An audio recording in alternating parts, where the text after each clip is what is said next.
શ્રી ગણેશાય નમઃ. ઓમ નમઃ શિવાય. નાગદેવતાને નમન.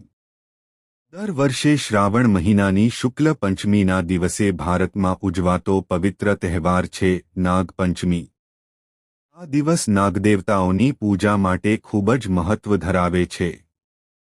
ખાસ કરીને સાવન માસમાં શિવજીની સાથે નાગદેવતાની આરાધના કરવાથી કપરા ગ્રહ દોષ, કાળસર્પ દોષ અને સાપના ભયમાંથી મુક્તિ મળે છે.